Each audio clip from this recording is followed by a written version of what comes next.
the press conference where Karoline Leavitt was talking about this happened kind of right after I finished my stream, and I'm very upset I didn't get to cover this yesterday. President Trump accused 6 Democratic lawmakers of seditious behavior punishable by death. Just to be clear, does the president want to execute members of Congress? No. Let's be clear about what the president is responding to, because many in this room want to talk about the president's response, but not what brought the president to responding in this way.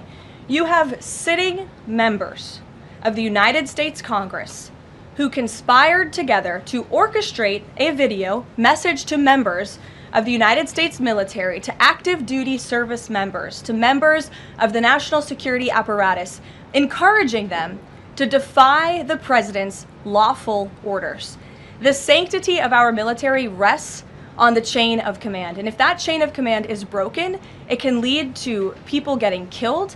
It can lead to chaos. These 3 members of Congress, I will also add, knew exactly what they were doing. You look at Alyssa Slotkin. She's a former member of the CIA. Mark Kelly was a captain in the U.S. Navy. Maggie Goodlander was a naval officer, and notably, she is also the wife of Joe Biden's national security former advisor, Jake Sullivan. And so these members knew what they were doing. They were leading into their credentials as former members of our military, as veterans, as former members of the national security apparatus to signal to people serving under this commander-in-chief, Donald Trump, that you can defy him and you can betray your oath of office. That is a very, very dangerous message, and it perhaps is punishable by law. I'm not a lawyer. I'll leave that to the Department of Justice and the Department of War to decide. Karoline Leavitt was out in full force to defend Donald Trump calling for the death, the execution, more specifically, of Democratic lawmakers that he's mad at because they told active duty military folks to not obey illegal orders. I mean, that's why Karoline Leavitt lied like 12 times during just that minute and a half to talk about how they told them to defy legal orders. All they've done is change up reality constantly over and over again. But the bad news for them is that, people are paying attention and they listen to what they're saying, and everyone also heard what was actually said. I think enough people have heads up and ears open to be like, wait, they just lied. So let me, in case you guys didn't know, I'm gonna give you the full groundwork for people who maybe haven't been following this. This is where it all started. I'm not gonna rerun the video of the Democratic lawmakers, but in response to that, this is Trump's first response. He said, "This is really bad and dangerous to our country. Their words cannot be allowed to stand. Seditious behavior from traitors. Lock them up." President DJT. So that I guess was his mild approach.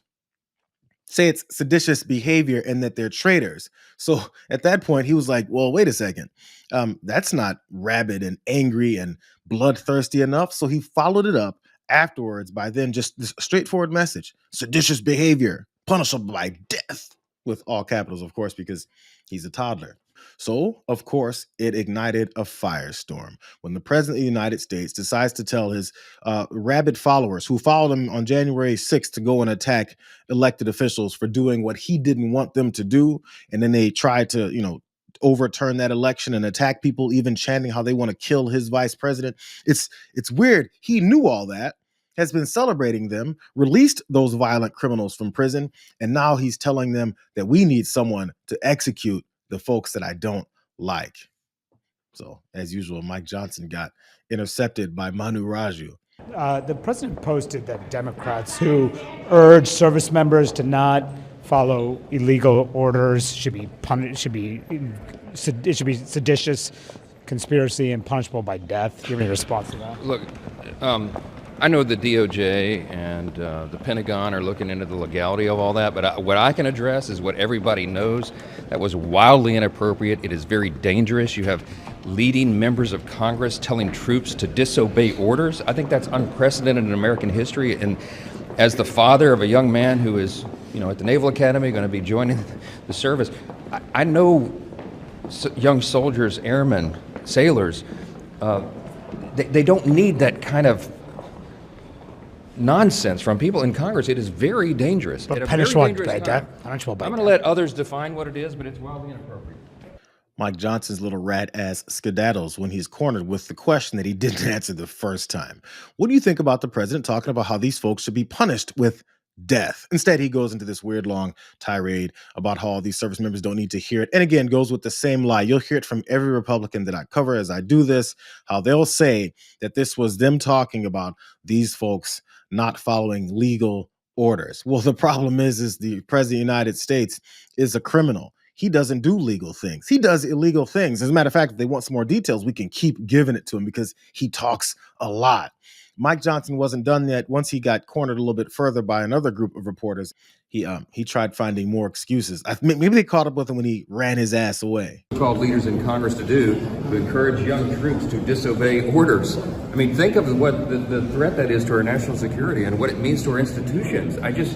We have got to raise the bar in Congress. This is out of control and is wildly inappropriate. And for a senator like Mark Kelly or any member of Congress in the House or Senate to be engaged in that kind of talk is to me just so beyond the pale.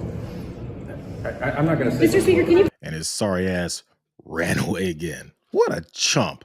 So he even at that time he inserted young troops, young soldiers, these dumbasses. I did it yesterday when I first talked about how this whole thing broke down, and Representative Jason Crow, who was one of the folks featured in that video that they're so mad about, went on and talked to Martha McCollum, and she kept talking about these young troops, impressionable troops that don't know any better.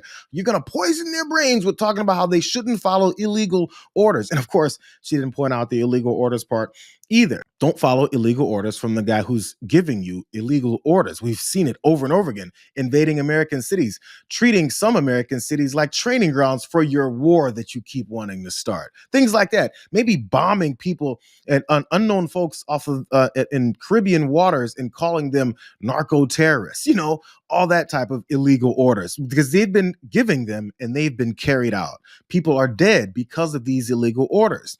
Those things are what we call war crimes. And he hasn't even declared war, which he has no authority to do.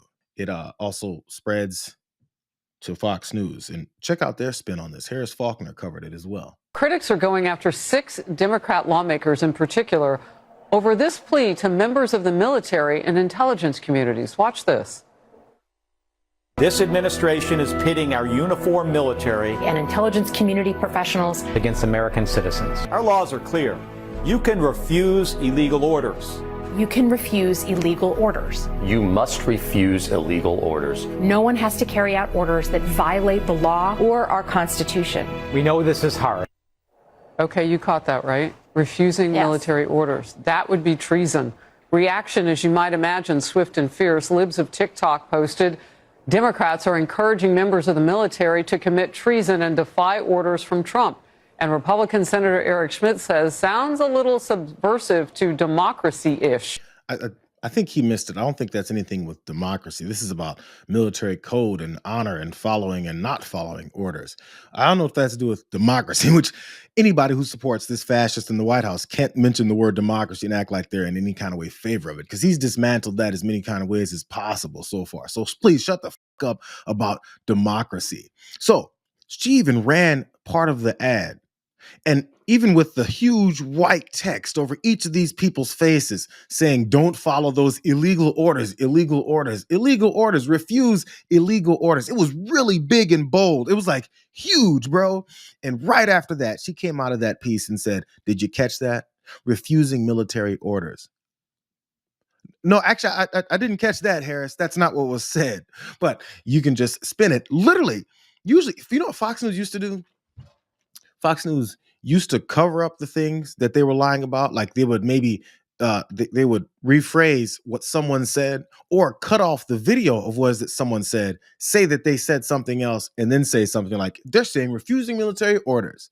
She played it and we heard it, saw the words in case, you're hard of hearing, you can see it. And then she came out and said, did you catch that? We caught it. You're a liar. That's what we caught.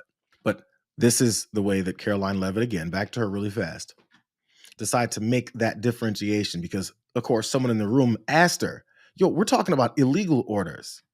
This is where the fascism really kicks into higher gear. They are literally saying to 1.3 million active duty service members not to defy the chain of command, not to follow lawful orders. Actually, Every they said single you can refuse an illegal order, which but is they are illegal but they're military suggesting, Nancy, that the president has given illegal orders, which he has not.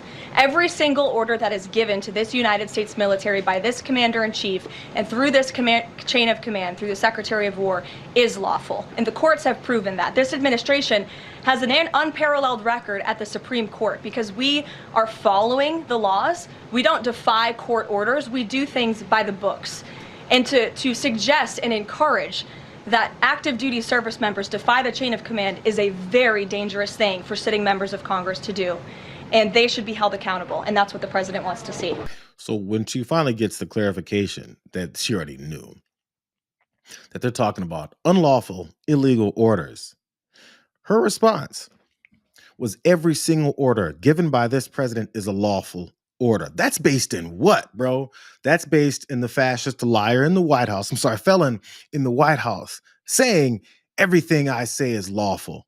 That has nothing to do with the law. She even went to talking about their record in courts. Their record in the courts sucks. Matter of fact, when she said we don't defy court orders, all they do is defy court orders. Have you been in touch with El Salvador about returning Abrego Garcia? Has a formal request from this administration been made? Well, I would never tell you that. And you know who else I'll never tell? A judge. Because the conduct of our foreign policy belongs to the President of the United States and the executive branch, not some judge.